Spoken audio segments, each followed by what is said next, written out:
Muito boa tarde a todos. Agradecer, obviamente, à Comissão Parlamentar a possibilidade que nos deu de virmos apresentar a nossa posição relativamente a este assunto. Nós tínhamos também uma apresentação, mas que de alguma forma pode ser até prejudicada pela apresentação do meu colega, mas vamos também tentar ainda apresentar no decorrer desta sessão.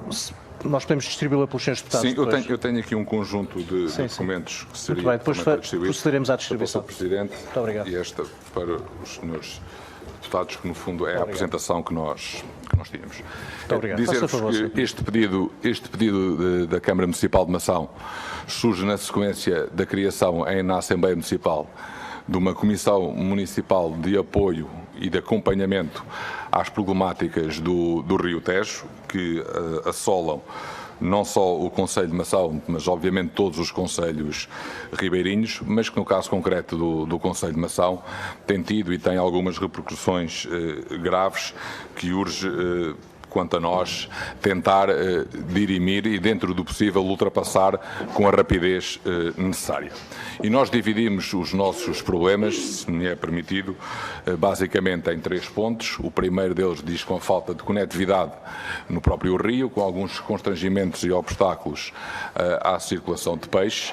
Situação esta que penso que será ultrapassada a breve prazo, uma vez está a ser devidamente monitorizada e acompanhada por entidades competentes nesta matéria e, portanto, sobre esse assunto entendo que não devemos aqui abordá-los, porque temos esperança que, como digo, que muito em breve o assunto possa ser resolvido. Outra questão importante e que tem muito a ver com os problemas que têm acontecido no Rio Tejo e que, obviamente, tem também consequências com esta falta de conectividade, tem a ver com o baixo caudal que o Rio Tejo tem durante grande parte do ano e que é algo que vai ter de ser tratado, quanto a nós, provavelmente pelo governo português no âmbito das suas negociações com o governo espanhol. E, finalmente, o problema mais grave com que estamos agora confrontados e que estas imagens eram suficientemente elucidativas tem a ver com a poluição que está a acontecer em todo o rio e que, de facto, tem tido como consequência a recorrente morte de peixe, a impossibilidade de pesca naquela região e que tem consequências económicas, sociais e ambientais muito negativas para aqueles municípios e para aquelas populações. O meu colega de Gavião referiu e bem os investimentos que muitos municípios e que todos estes municípios já fizeram nas margens ribeirinhas e que são obviamente prejudicados com esta situação. Outros investimentos, por exemplo, que posso referir no caso concreto de Mação, estamos neste momento a promover e a desenvolver um festival da lampreia, que tinha como modo, obviamente, a lampreia pescada no Rio Tejo e com esta publicidade negativa, obviamente, todos estes investimentos são colocados em causa e até somos questionados, efetivamente, o que é que andamos a fazer, se andamos a convidar as pessoas para ir comer a lampreia do Rio Tejo, toda ela com poluição e, evidentemente, nada disto fará sentido. Obviamente que aquilo que nós pretendemos, e o objetivo deste pedido de audição, é que efetivamente seja possível que o país e que o Governo e que a Assembleia da República possam, em conjunto, também com as autarquias e com outras entidades, enfrentar de frente este problema, de forma a que sejam ultrapassados todos estes constrangimentos e todas estas vivências negativas que têm acontecido.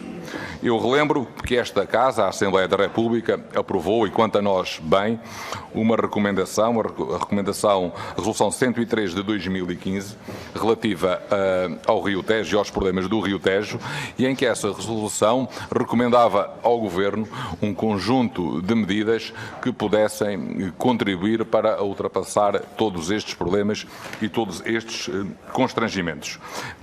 Nessa mesma resolução eram bem identificados os problemas e a forma como eles poderiam ser resolvidos.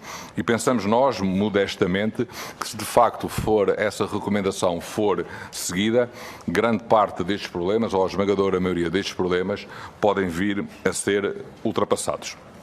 Por último, queria dizer que, obviamente, em relação à Câmara Municipal de Mação, nada nos move, muito pelo contrário, quer com outras entidades, quer com outras autarquias, quer com qualquer empresa. Nada disso, obviamente, está em causa. Temos de defender os interesses das nossas populações, das populações que vivem do Rio Tejo, que têm no Rio Tejo o seu sustento. Temos também de defender os interesses do nosso município e a preservação dos nossos ecossistemas, da nossa valorização ambiental, e penso que é possível, como foi possível ao longo de muitos anos, fazer a compatibilização de todos os interesses que estão aqui em causa. E, portanto, aquilo que nós pedimos, obviamente, é que a Assembleia da República, aliás, de acordo com a recomendação que já referia há pouco, possa, em conjunto com o Governo, encontrar uma estratégia para que, de uma vez por todas, estes assuntos possam ser resolvidos e que o Rio Tejo possa ser um fator de desenvolvimento e deixe de ter esta publicidade negativa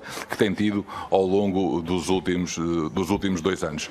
Algo está a acontecer de grave, algo de grave continua a acontecer, como ainda hoje o meu colega referiu, e como também já tive aqui na Assembleia da República, um telefonema a dizer-me a desgraça que estava a acontecer hoje mesmo na nossa região, e é de facto perceber onde estão as fontes poluidoras e como é que este problema pode ser atacado. Da parte da Câmara Municipal de Mação há toda a colaboração possível para ultrapassar este problema e, uma vez mais, relembro que nada nos move contra nada nem contra ninguém. Só queremos que, dentro do possível, as coisas voltem a ser como eram. Muito obrigado, Sr. Presidente.